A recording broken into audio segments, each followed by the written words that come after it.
when Pulp had a rest, I did a group with a friend who lived around here, actually, who did a group called Relax Muscle. A big shout out, yeah. Anyway, the idea with Relax Muscle was that we were a techno-billy duo from Doncaster. That's the person who did the group with me, Jason Buckle, he's from Doncaster. My name was Darren Spooner, and I was supposed to be a former club singer going through a messy divorce with a drinking problem. Obviously fictional.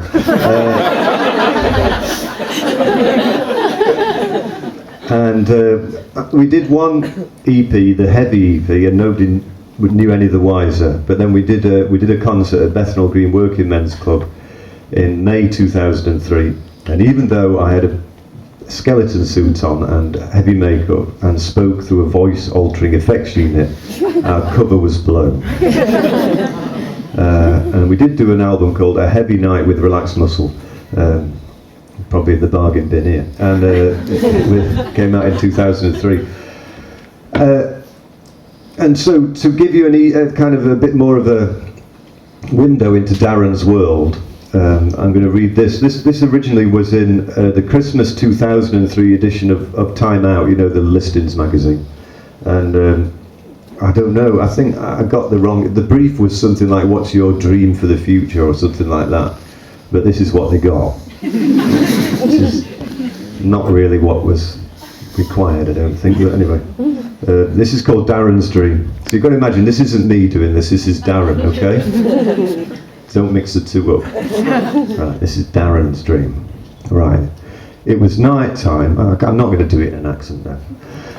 It was night time and I was outside on a country road. There were hundreds of toads trying to cross the road to get to their mating pond, but they were moving too slowly and they were getting squashed by passing juggernauts. I wanted to pick them up and carry them across the road to the pond, but I didn't have anything to put them in, and I don't like touching things that are slimy. Suddenly, I was standing on some cellar steps with a bad stomachache. There was an awful taste in my mouth.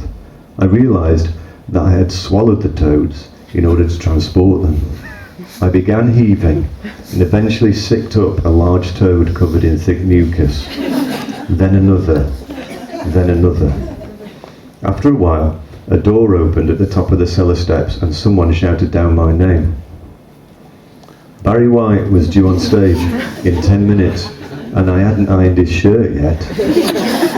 I ran up the stairs and I was in the kitchen area of the Park and Arborthorne Working Men's Club.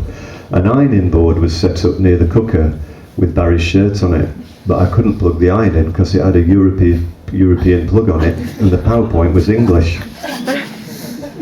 Jane Seymour walked into the room wearing the same outfit as in Sinbad and the Eye of the Tiger. That's her on the left. Yeah. She put her arms around my shoulders and tried to kiss me. I said I had to finish the shirt. How do you think I got my hair so straight? She said. She took the plug of the iron and put it in her mouth. Then she bent over the ironing board and began ironing the shirt. I took her from behind as she was doing this, and the iron let out a cloud of steam. Soon it was like a sauna. Her skin was smooth and covered in beads of sweat. I felt that I was about to come. I closed my eyes in order to savour the moment. In my ear, I heard the words, "Is everybody in? Is everybody in?" I opened my eyes and I was sat round a campfire with some Red Indians. Jim Morrison was dancing and singing with a bottle of Newcastle Brown in his hand, which he kept swigging from. He had a long beard and was very overweight. He was wearing a flowery shirt and tracksuit bottoms. The smoke from the fire was burning my eyes. I looked down and saw I still had a hard-on. None of the Indians had noticed.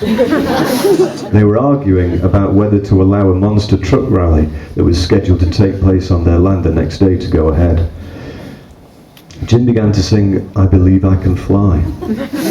The Indians took no notice. I was appalled because he was getting all the words wrong. A shot rang out.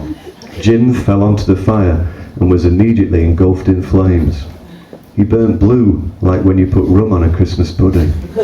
I guess that's all the alcohol, I thought. Charles Bronson approached the campfire, his rifle still smoking. He was dressed like in Chato's Land, which is my favourite film. He offered me some chips. They're cooked in dog fat, he said. I took one to be polite. The toad taste came back into my mouth and I had to spit. It landed on one of Bronson's moccasins. The Indians went crazy and dragged me to my feet. Bronson was laughing. They dragged me over to a large wooden pole stuck in the ground. Eva Herzegovina was already tied to it, wearing her bra and pants, like in those adverts from a few years ago. They tied me up so that my body was against hers, face to face. Save me, she whispered. Her breath was hot on my cheek. I wanted to do it to her, but I was tied so tight I couldn't move.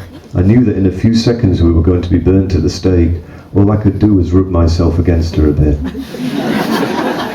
As I rubbed, she kept whispering, save me, and the pole began to grow out of the ground, going higher and higher and higher. The flames will never reach us here, she said, and we started kissing. Suddenly, there was the sound of a gunshot, and her body went limp. Bronson was shooting from below. The same shot that had killed her had broken the ropes holding me. I moved around to the other side of the pole and began shinning up it. At the top of the pole was a trapdoor. I pushed it open and climbed through. I found myself in a Shaolin Temple, just like the one at the end of Enter the Dragon. Bruce Lee was sitting on the floor crying. I asked him what was wrong. He told me that his manager had signed a sponsorship deal with Gap, and now he had to wear cargo pants whenever he fought. Plus, he was signed up to do a tour of British holiday camps during the summer, demonstrating his martial arts skills. I saw that he was indeed wearing cargo pants, although they were black instead of the usual khaki colour. I told him from a distance no one would be able to tell. This seemed to enrage him, and he jumped up into a fighting pose. I said I didn't want to fight, because he's one of my heroes, but he wouldn't back off. He kept doing flying kicks to my face, but I wouldn't fight back. My nose started bleeding, and when I looked down, there was a Yorkshire Terrier licking up the pool of blood that had collected at my feet. I kicked at it to shoo it away, and it sunk its teeth into my foot. It didn't really hurt, just like little pins sticking in me, but it was irritating. I tried to shake the dog off, but he wouldn't let go. I kicked him against the wall, but he still wouldn't let go. I realised that I was going to have to kick the dog to death to get it off my foot. I didn't want to do this because I'm an animal lover, so I started to cry. Then I heard Bruce Lee laughing at me, and I lost my temper. I gave him a roundhouse kick to the head. He fell to the floor, and when he got up, the Yorkshire Terrier was attached to his face. It seemed to be eating his cheek. He screamed and jumped through one of those paper screens that they always have in Kung Fu films. I looked at my watch and I saw it was 11:30. I suddenly remembered that we were supposed to be playing a concert and that we were due on stage at 11:15. I was late. I pushed open the temple doors and I could hear music coming from up a staircase. I ran up the stairs and I was under the stage. The stage was see-through and I could see the rest of the band playing without me. I banged on the stage but they couldn't hear me because they always play so bloody loud. It was like that bit where the kid's under the ice in The Omen.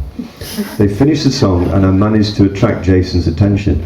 He opened the trapdoor and then I was on stage. Then he started laughing.